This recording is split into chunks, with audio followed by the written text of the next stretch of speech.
में मतलब जब संविधान बनाया जा रहा था तो उनके क्या दिमाग में क्या थे, उनके विचार क्या विचार चल रहे थे? उनके आइडियाज क्या थे? जी।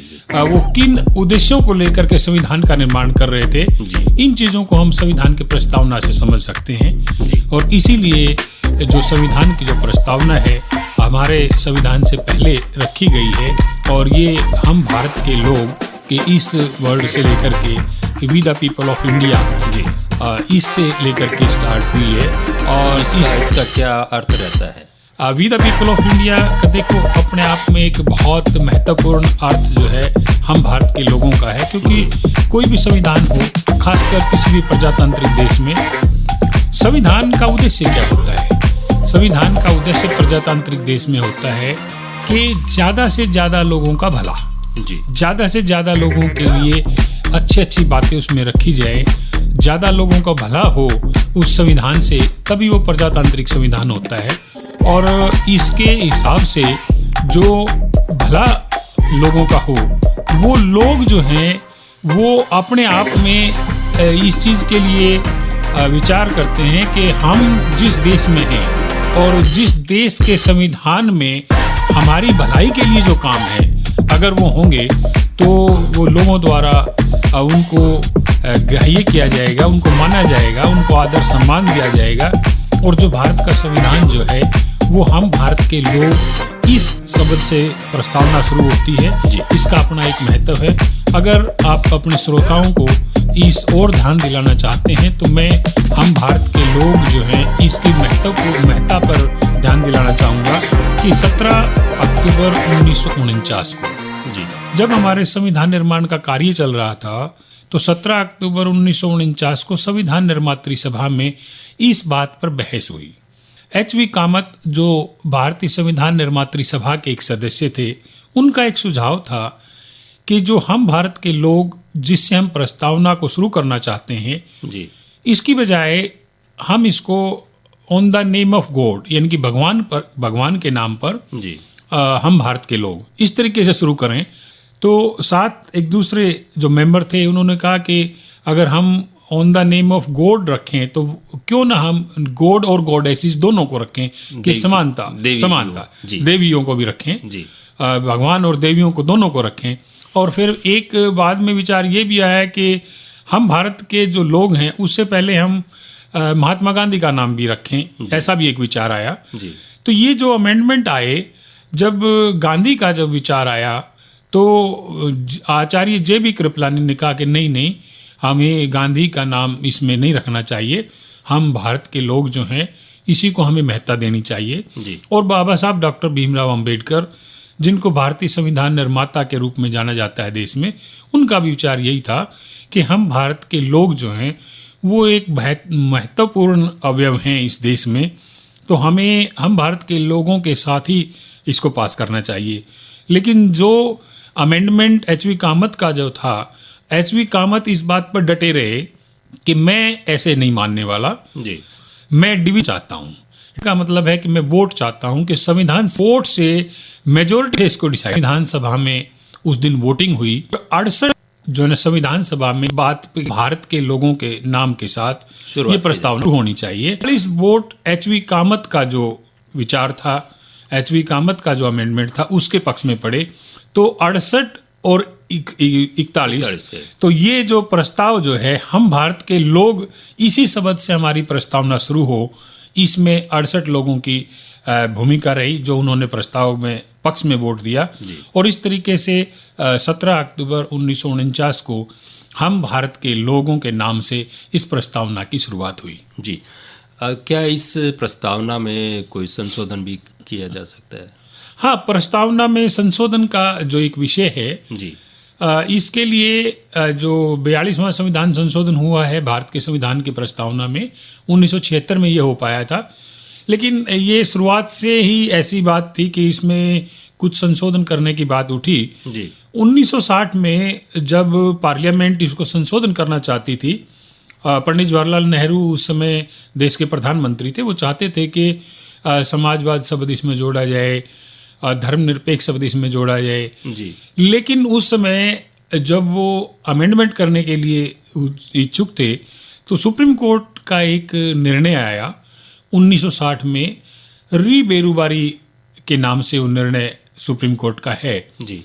उस निर्णय में सुप्रीम कोर्ट ने कहा कि जो प्रस्तावना है वो भारत के संविधान का अंग ही नहीं है, तो आप उसको अमेंड कैसे कर सकते हैं, उसमें बदलाव कैसे कर सकते हैं, क्योंकि भारत का जो संविधान है उसमें अमेंडमेंट या बदलाव की जो प्रक्रिया है वो भाग 20 में अनुच्छेद 368 में दी हुई है और उसके हिसाब से संविधान में अमेंडमेंट होते हैं। तो जब सुप्रीम कोर्ट ने ये कहा कि ये प्रस्तावना भारत के संविधान का अंग ही नहीं है तो आप इसमें बदलाव नहीं कर सकते, तो उसके चलते उसमें बदलाव नहीं हो पाया संविधान की प्रस्तावना में। लेकिन ऐसा हुआ उस जजमेंट के, उस निर्णय के 13 साल बाद एक और निर्णय आया सर्वोच्च न्यायालय की तरफ से, जो आज तक के न्यायालय के इतिहास में सबसे बड़ा कॉन्स्टिट्यूशनल बेंच, जो संवैधानिक पीठ जो थी, 13 जजेस उसमें बैठे थे। और 13 जजेस की संवैधानिक पीठ ने ये जो निर्णय दिया वो निर्णय था Kesavananda Bharati versus state of Kerala के नाम से। उसमें निर्णय दिया कि संविधान की प्रस्तावना संविधान का अभिन्न अंग है, इसका अभिन्न अंग है, और जब ये संविधान का अंग है तो इसमें अमेंडमेंट किया जा सकता है, यानी कि बदलाव किए जा सकते हैं। और उसी निर्णय को आधार बना करके भारत की जो संसद है, जो समय 1976 में 42वां संविधान संशोधन किया, जिस समय इंदिरा गांधी जो देश की प्रधानमंत्री थी, उस समय ये निर्णय जो आया और उस निर्णय के माध्यम से 42वां संविधान संशोधन भारत के संविधान में हुआ, जिसमें जो प्रस्तावना है उसमें 3 शब्द जोड़े गए, एक समाजवाद, दूसरा धर्मनिरपेक्ष और तीसरा जो है इंटीग्रिटी जो है वो जोड़ा गया। तो 3 शब्दों को भारत के संविधान की प्रस्तावना में जोड़ दिया गया और वो इस संविधान के जो संविधान पीठ के निर्णय के बाद ही हो पाया था। तो अब ये बिल्कुल चीजें क्लियर हैं कि संविधान जो है उसके साथ ही हमारी प्रस्तावना है और उसी का अंग है, तो इसलिए इसमें अमेंडमेंट हो सकते हैं, तो अमेंडमेंट हुआ है।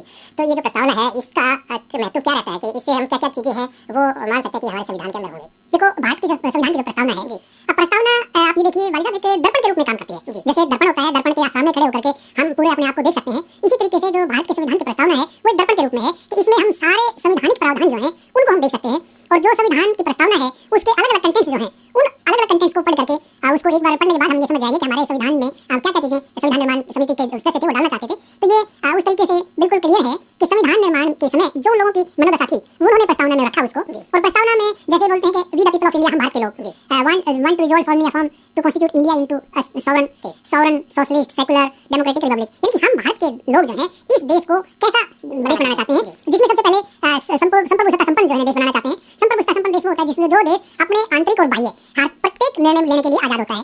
और समाजवाद देश बनाना चाहते हैं, समाजवाद में कि जो नेचुरल रिसोर्सेज हैं, जो धन संपदा जो देश की है, उस पर किसी एक व्यक्ति विशेष का हक ना होकर के समाज का हक होता है, वो स्टेट का हक होता है। और धर्मनिरपेक्ष में ये है कि जो भी धर्म उस देश में प्रचलित हैं सभी धर्मों को बराबर का दर्जा दिया जाता है, सभी धर्मों के अनुयायियों को अपना अपना धर्म और उसकी पालना करना और उसको आगे प्रचारित करना, ये स्वतंत्रता होती है। और क्योंकि इसमें देश का कोई अपना धर्म नहीं होता, इसलिए सभी देश समान रूप से देश जो है वो सभी धर्मों का समान रूप से आदर भाव करता है। और फिर प्रजातंत्र जो है जिसमें लोग बहुत महत्वपूर्ण हैं, और प्रजातंत्र के हिसाब से लोगों के वोट के हिसाब से देश में सरकारें बनती हैं और वो सरकारें लोगों के भले के लिए काम करती हैं। और फिर उसके बाद में ये रिपब्लिक यानी कि गणतंत्र में जो अध्यक्ष जो होता है, स्टेट का जो हेड ऑफ द स्टेट है, राज्य का जो अध्यक्ष है, वो कहीं भी हेरिडिटरी तौर पे या वंशानुगत तौर पे नहीं होता, वो लोगों के द्वारा चुना हुआ अध्यक्ष होता है। जैसे भारत में हम संसदीय प्रणाली की सरकार हमने अपनाई हुई है, तो उस संसदीय प्रणाली की सरकार में जो संसद है वो चुनाव करती है, विधान पालिकाएं जो है वो चुनाव करती है राष्ट्रपति का। लेकिन फिर भी राष्ट्रपति जो है हर 5 साल के बाद राष्ट्रपति का चुनाव होता है और जो देश का अध्यक्ष होता है, राष्ट्राध्यक्ष हम उसको बोलते हैं, और वो लोगों के चुनाव से आता है। लोग एमपी एमएलए का चुनाव करते हैं और वो चुने हुए एमपी एमएलए जो है वो राष्ट्रपति का चुनाव करते हैं। तो इस तरीके से भारत जो है गणतांत्रिक राष्ट्र है। ये 5 जो तरीके का हम राष्ट्र बनाना चाहते थे, जिसको हम जो संप्रभु संपन्न, समाजवाद, धर्मनिरपेक्ष, प्रजातांत्रिक, गणराज्य, तो इसको बनाने के लिए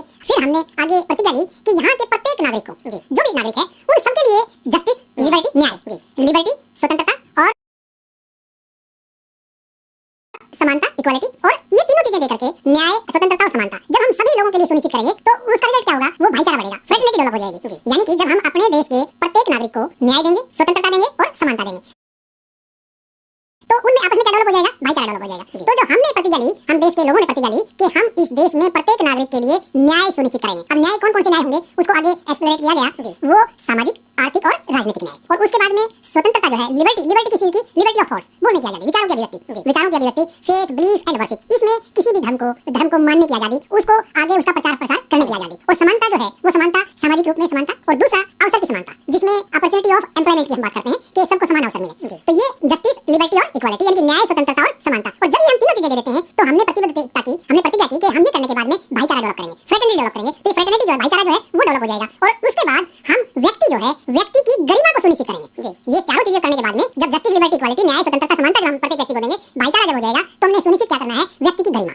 और राष्ट्र जो है उसकी एकता और अखंडता, राष्ट्र की एकता और अखंडता को कायम करना है, सुनिश्चित करना है। इन्हीं चीजों की प्रतिबद्धता के साथ, इन्हीं की चीजों की प्रतिज्ञा के साथ हमने ये 26 नवंबर 1949 को फाइनल किया कि हम आज 26 नवंबर 1949 को इस संविधान को सबसे पहले क्या करते हैं, आत्मार्पित करते हैं, अधिनियमित करते हैं और अपने आप को देते हैं, अडॉप्ट किया, फिर इनेक्ट किया और फिर गिव्स अवरसेल्फ, यानी कि हमने पहले इसको अपनाया और फिर इसको अधिनियमित किया और उसके बाद में आत्मसात किया। तो ये सब हो पाया इस प्रस्तावना के माध्यम से। और जो प्रस्तावना जिसको हमने 26 नवंबर 76 साल पहले लगभग हमने इस प्रस्तावना को एक प्रतिज्ञा के रूप में लिया था और इस प्रस्तावना का जो विषय जो था, आधार जो था, वो था इस देश के लोगों में न्याय, स्वतंत्रता, समानता और भाईचारा डेवलप करना और व्यक्ति की गरिमा को सुनिश्चित करना, राष्ट्र की एकता और अखंडता को सुनिश्चित करना। और यही हमने 76 साल पहले प्रतिज्ञा के रूप में भारतीय संविधान की जो प्रस्तावना है उसको लिया और उसको आज तक हम मानते आ रहे हैं, उस प्रतिज्ञा पर अडिग हैं और वही कार्य प्रत्येक देशवासी करता रहता है।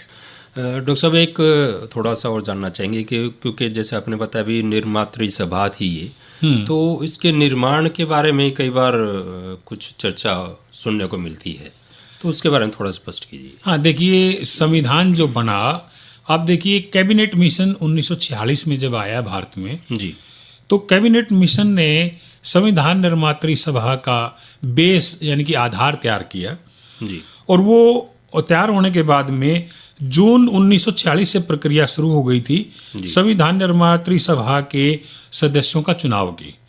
और जब चुनाव हुए तो पहली बार जो संविधान निर्मात्री सभा जो चुनने के बाद में जो पहली इसकी प्रक्रिया हुई, पहली बैठक हुई, वो 9 दिसंबर 1946 को हुई। और 9 दिसंबर 1946 को सच्चिदानंद सिन्हा को, क्योंकि वो सीनियर थे सब में, इसलिए उनको अध्यक्ष की कुर्सी दी गई ऑनरेरी तौर पे। और फिर बाद में जो दूसरी मीटिंग हुई 11 दिसंबर 1946 को, तो तब उस समय एक निर्वाचित अध्यक्ष के रूप में डॉक्टर राजेंद्र प्रसाद थे। तो ये जो अध्यक्ष के रूप में डॉक्टर राजेंद्र प्रसाद आए, तो 207 सदस्य उस समय थे, क्योंकि मुस्लिम लीग अलग हो गई थी और उसके बाद में कुछ सदस्य बाद में जुड़े। तो ये संविधान निर्मात्री सभा का कार्य जो है ना, आप कहें तो वो 9 दिसंबर 1946 से शुरू हुआ। और जहां तक संविधान निर्माण का जो काम था, संविधान निर्मात्री सभा ने अलग अलग कमेटियां कॉन्स्टिट्यूट की। 8 बहुत मेजर कमेटी थी, बड़ी कमेटियां थी 8, और उनके साथ साथ 14 सब कमेटीज थी। तो ये अलग अलग जो कमेटी थी, उन सब कमेटियों में एक सबसे जो महत्वपूर्ण जो कमेटी थी वो थी मसौदा समिति। और मसौदा समिति वो समिति थी जिसने पूरे संविधान का मसौदा तैयार करके उस पर डिस्कशन किया और उसके बाद उसको पास कराया। और मसौदा समिति के जो अध्यक्ष जो थे वो बाबा साहब डॉक्टर भीमराव अंबेडकर थे। उनके वो 7 सदस्यीय समिति थी। इसको 29 अगस्त 1947 को बनाया गया था और इस समिति ने संविधान का मसौदा तैयार किया।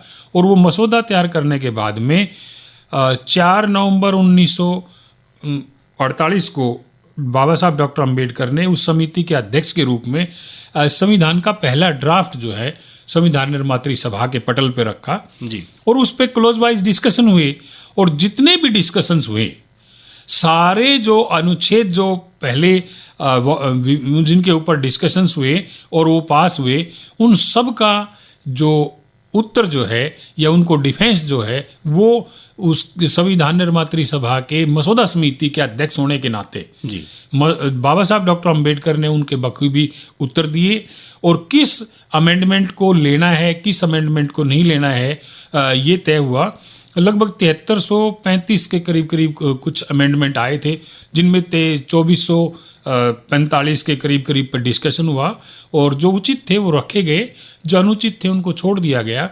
तो हर संविधान के जो उस समय प्रस्ताव आए अमेंडमेंट के लिए मसौदा समिति के साथ, तो बाबा साहब अम्बेडकर ने उन्हीं को डिफेंड किया और वो डिफेंड करके उन चीज़ों को जो ठीक हो पाई थी उनको लिया और फिर जो है ना उन्होंने सारा संविधान पास करवाया। और संविधान निर्मात्री सभा की अहम समिति थी मसौदा समिति, इसलिए उसके अध्यक्ष को जो है ना संविधान निर्माण का जो कार्य उन्हीं के कंधों पे था। इसलिए संविधान निर्माण का कार्य जो हुआ तो बाबा साहब डॉक्टर अंबेडकर को हम सब भारत के संविधान का निर्माता के रूप में जानते हैं। और इसके लिए अगर कुछ जो संविधान निर्माण की समिति जो थी मसौदा समिति, उसमें एक बहुत ही अहम साथी थे टीटी कृष्णाचारी। टीटी कृष्णाचारी ने भी 5 नवंबर 1948 को संविधान सभा के पटल पे कहा कि हमने संविधान निर्माण के लिए एक मसौदा समिति का गठन किया था और उस मसौदा समिति में 7 सदस्य थे, जिनमें से एक सदस्य की डेथ हो गई थी डीपी खेतान की, और डीपी खेतान की जगह टीटी कृष्णाचारी को लगाया गया था। एक सदस्य का स्वास्थ्य ठीक नहीं था तो उनकी जगह एक दूसरे सदस्य को लगाया गया था। तो तो 2 सदस्य जो है वो विदेश में ज़्यादातर विदेश में रहते थे। 2 सदस्य ऐसे थे जो साउथ में थे और वो मीटिंग के लिए दिल्ली आ नहीं पाते थे। तो ये हुआ कि संविधान निर्माण का जो कार्य जो है वो ऐसा हुआ कि सारा डॉक्टर अंबेडकर को करना पड़ा और डॉक्टर अंबेडकर ने इस कार्य को बखूबी किया। ये